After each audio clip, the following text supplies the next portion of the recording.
ഭൂമിയുടെ ചരിത്രം ശാന്തമായ ഒരു കഥയല്ല. അത് പലപ്പോഴും വലിയ നാശങ്ങളും പുതിയ തുടക്കങ്ങളും നിറഞ്ഞ ഒരു കഥയാണ്.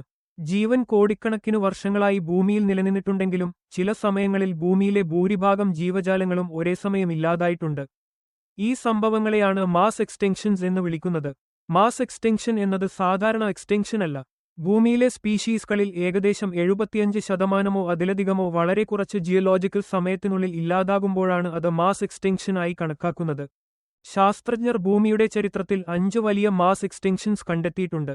ഇവയെ ബിഗ് 5 എന്നും വിളിക്കുന്നു. ഓരോ എക്സ്റ്റെൻഷനും ശേഷം ഭൂമി ശൂന്യമായിട്ടില്ല, മറിച്ച് പുതിയ ജീവികൾ എവോൾവ് ചെയ്യാൻ അവസരം ലഭിച്ചു. അതിനാൽ എക്സ്റ്റെൻഷൻ നാശം മാത്രമല്ല, എവല്യൂഷനിന്റെ ദിശ മാറ്റുന്ന ഒരു ടേണിംഗ് പോയിന്റ് കൂടിയാണ്. ഇപ്പോൾ നമുക്ക് ഈ 5 വലിയ സംഭവങ്ങൾ ഒരു കഥ പോലെ മനസ്സിലാക്കാം. ഏറ്റവും ആദ്യത്തെ വലിയ എക്സ്റ്റെൻഷൻ ഏകദേശം 444 മില്യൺ വർഷങ്ങൾക്ക് മുമ്പ് സംഭവിച്ചു. ഇത് ഓർഡവേഷൻ മാസ് എക്സ്റ്റെൻഷൻ എന്നാണ് അറിയപ്പെടുന്നത്. ആ കാലത്ത് ജീവൻ പ്രധാനമായും സമുദ്രത്തിലായിരുന്നു. സഡൻലി ഭൂമി ഒരു വലിയ ഐസ് ഏജിലേക്ക് കടന്നു. ടെമ്പറേച്ചേഴ്സ് കുറഞ്ഞു, വലിയ അളവിൽ വെള്ളം ഐസായി മാറി, സീ ലെവൽസ് താഴ്ന്നു, കടലിന്റെ ആഴം കുറയുമ്പോൾ ഷാലോ മറീൻ ഹാബിറ്റാറ്റ്സ് ഇല്ലാതായി. അവിടെയാണ് ജീവികളുടെ ഭൂരിഭാഗവും താമസിച്ചിരുന്നത്. കൂടാതെ ഓഷൻ കെമിസ്ട്രി മാറി, ഓക്സിജൻ കുറയാൻ തുടങ്ങി. ഫലമായി ഏകദേശം 85% മറീൻ സ്പീഷീസ് ഇല്ലാതായി. പക്ഷേ ക്ലൈമറ്റ് പിന്നീട് സ്റ്റേബിലൈസ് ചെയ്തപ്പോൾ പുതിയ മറീൻ ഇക്കോസിസ്റ്റംസ് രൂപപ്പെട്ടു. രണ്ടാമത്തെ എക്സ്റ്റെൻഷൻ ഏകദേശം 372 മുതൽ 359 മില്യൺ വർഷങ്ങൾക്കിടയിൽ നടന്ന ലേറ്റ് ഡെവോണിയൻ എക്സ്റ്റെൻഷനാണ്. ഈ സമയത്ത് ഭൂമിയിൽ ആദ്യ ഫോറസ്റ്റ്സ് വ്യാപിച്ചു. മരങ്ങൾ കാർബൺ ഡയോക്സൈഡ് വലിയ അളവിൽ അബ്സോർബ് ചെയ്തു. ഇതോടെ ക്ലൈമറ്റ് കൂളായി, സോയിൽ ഫോർമേഷൻ വർദ്ധിച്ചു, ന്യൂട്രിയൻസ് റിവേഴ്സ് വഴി കടലിലേക്ക് ഒഴുകി. ഇത് ആൽഗി ബ്ലൂംസ് ഉണ്ടാക്കി. ആൽഗി മരിക്കുമ്പോൾ ഡീകോംപൊസിഷൻ ഓക്സിജൻ കൺസ്യൂം ചെയ്തു. ഓഷൻസിൽ വലിയ ഭാഗങ്ങൾ ഓക്സിജൻ രഹിതമായി. കോറൽ റീഫ്സ് തകർന്നു, അനേകം മത്സ്യ സ്പീഷീസ് ഇല്ലാതായി. എന്നാൽ ഇത് ഒരൊറ്റ സംഭവമല്ല, പല എക്സ്റ്റെൻഷൻ പൾസസ് ആയിരുന്നു. ഈക്കോസിസ്റ്റം സ്ലോലി കൊലാപ്സ് ചെയ്തു.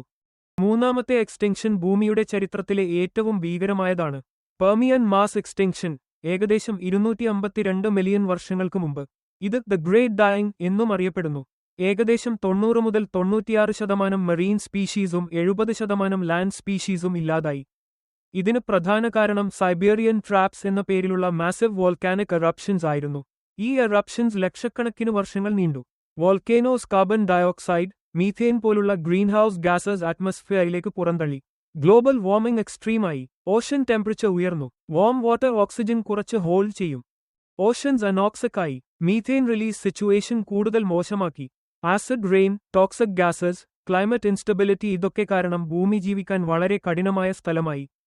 പക്ഷേ എക്സ്റ്റെൻഷൻ കഴിഞ്ഞപ്പോൾ സർവൈവേഴ്സ് പുതിയ ഇവല്യൂഷണറി വഴികൾ തുറന്നു.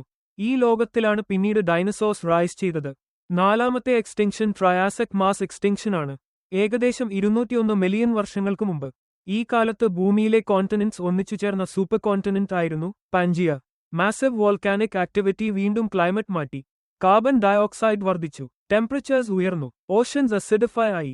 അനേകം റെപ്റ്റൈൽസ്, ആംഫിബിയൻസ് ഇല്ലാതായി. പക്ഷേ ഒരു ഗ്രൂപ്പ് സർവൈവ് ചെയ്തു.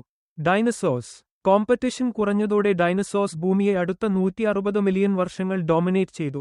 അഞ്ചാമത്തെ എക്സ്റ്റെൻഷൻ ഏറ്റവും പ്രശസ്തമാണ്. ക്രിട്ടേഷ്യസ് മാസ് എക്സ്റ്റെൻഷൻ ഏകദേശം 66 മില്യൺ വർഷങ്ങൾക്ക് മുമ്പ്. ഡൈനസോർസിന്റെ അവസാനം. ഇതിന് പ്രധാന കാരണം ഒരു വലിയ ആസ്ട്രോയിഡ് ഇമ്പാക്ട് ആണെന്ന് ശാസ്ത്രജ്ഞർ കണ്ടെത്തി. മെക്സിക്കോയിലെ ചിക്കക്സോലബ് ക്രേറ്റർ ഈ സംഭവത്തിന്റെ തെളിവാണ്. ഇമ്പാക്ട് നിമിഷങ്ങൾക്കുള്ളിൽ അൺഇമാജിനബിൾ എനർജി റിലീസ് ചെയ്തു. Shock waves, wild fires, mega സുനാമീസ് ഉണ്ടായി. പക്ഷേ ഏറ്റവും വലിയ പ്രശ്നം പിന്നീട് വന്നു. അറ്റ്മോസ്ഫിയറിലേക്ക് ഉയർന്ന ഡസ്റ്റ് സൂര്യപ്രകാശം തടഞ്ഞു. ഫോട്ടോസിന്തസിസ് ഓൾമോസ്റ്റ് നിർത്തപ്പെട്ടു. ഫുഡ് ചെയിൻസ് കൊലാപ്സ് ചെയ്തു. മന്ത്സ് മുതൽ വർഷങ്ങൾ വരെ ഇമ്പാക്ട് വിന്റർ ഉണ്ടായിരിക്കാം. നോൺ ഏവിയൻ ഡൈനസോർസ് ഇല്ലാതായി. പക്ഷേ ചില ജീവികൾ സർവൈവ് ചെയ്തു. ബേർഡ്സ്, ചെറിയ മാമൽസ്, റെപ്റ്റൈൽസ്.